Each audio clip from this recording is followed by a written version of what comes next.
অনেকদিন পরে সবাই একসাথে ঘুরতে বের হলাম। গন্তব্য অনেক দূরে, অনেক আনন্দ হচ্ছিল কারণ আবার যে সবাই একসাথে। রাজশাহী প্রযুক্তি বিশ্ববিদ্যালয়, আশা করি আপনাদেরকে রাতের ভিউ দেখাতে পারবো। রাজশাহী শহরের রাতের ভিউটা জাস্ট অসাধারণ, বলার বাহিরে। হচ্ছে আমাদের রাজশাহীর এক পাশে অবস্থিত লেক পার। এখানে একটি লেক আছে, তো এটি সুন্দরভাবে বাধাই করা আছে। তো আপনারা দেখতে পাচ্ছেন অনেক সুন্দর পরিবেশ, মনোমুগ্ধকর ও ঠান্ডা পরিবেশ। এখানে অনেক রকমের বিদেশি মাছ চাষ করা হয়। তো মাছগুলো ওপরে এখনো নেই, যেগুলো দেখতে পাচ্ছেন এগুলো সব দেশি। তো মাছগুলো যদি কখনো রাজশাহীতে ঘুরতে আসেন, রাজশাহীর সৌন্দর্য আপনাকে মুগ্ধ করবে, আপনি মুগ্ধ হতে বাধ্য হবেন। কারণ রাজশাহীর সৌন্দর্য বাকি 63 জেলার চাইতে আলাদা। প্রচণ্ড গরমের ভিতরে আমরা ছুটে চলেছি আমাদের গন্তব্যে, তাই তো ক্লান্ত হয়ে সবাই এক জায়গায় দাঁড়ানোর কথা বলতেছিল। তো বলতে বলতে আমরা কিছুটা সময় সামনে এগিয়ে জায়গা খুঁজতেছিলাম কোথায় দাঁড়াবো, এবং সেই জায়গাটি আমরা পেয়ে গেলাম।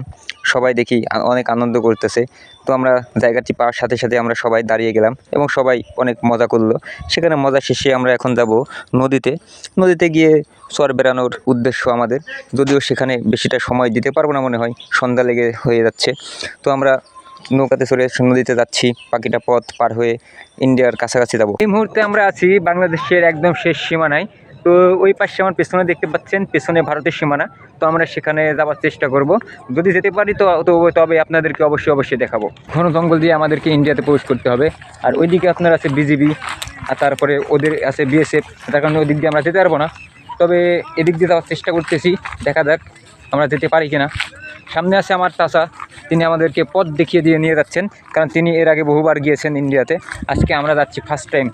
যদি ধরা খেয়ে যাই সেক্ষেত্রে কী হবে জানি না, তবে রিস্ক নিচ্ছি শুধু আপনাদের জন্য। এখানে প্রতিটি পদক্ষেপ আমাদের অনেক কষ্ট হচ্ছে। আপনারা মানে বলে বোঝানো যাবে না। এদিকে পানির পিপাসা, এদিকে না খাওয়ার যন্ত্রণা, অনেক কষ্ট হচ্ছে।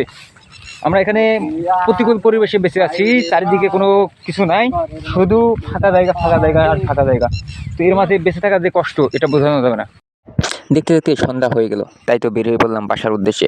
আপনাদেরকে মনোমুগ্ধকর রাতের ভিউটা দেখানোর জন্য কিছু ক্যাপচার করলাম আমরা এখানে।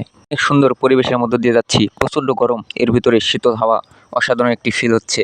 কেউ যদি ঘুরতে আসেন অবশ্যই জানাবেন, আর অবশ্যই রাতের ভিউটা নিয়ে যাবেন, কারণ রাতের ভিউটা অসাধারণ লাগে। এখানে একটি রেস্টুরেন্ট হয়েছে নতুন পদ্মাপাড়ে, তো আপনারা আসবেন, বসবেন, ভালো লাগবে আপনাদের মাঝে। আমরা বাড়ি ফেরার পথে রেস্টুরেন্টটা দেখলাম। তো আমরা বাড়িতে যাওয়ার পথে অনেক মজা করতেছি। রাস্তাটাও ছিল মাশাআল্লাহ অনেক সুন্দর, লাইটিংগুলো দেখতেছেন অনেক সুন্দর। অন্যান্য জেলাতে এমন আছে কিনা বলতে পারবো না, তবে আমার জানা মতে আর কোনো জেলায় এমন সুন্দর পরিবেশ নেই, শুধুই আপনাদের জন্য। এগুলো আপনারা আসবেন, ঘুরবেন, বেড়াবেন, ভালো লাগবে। অনেক প্রাকৃতিক পরিবেশের মধ্য দিয়ে আপনাদের জীবন অতিবাহিত হবে। যদি রাতের ভিউটা না দেখেন তাহলে অনেক মিস করবেন। দিনের বেলা চাইতে রাতের বেলা আমাদের রাজশাহী শহরটা আলোকিত করে।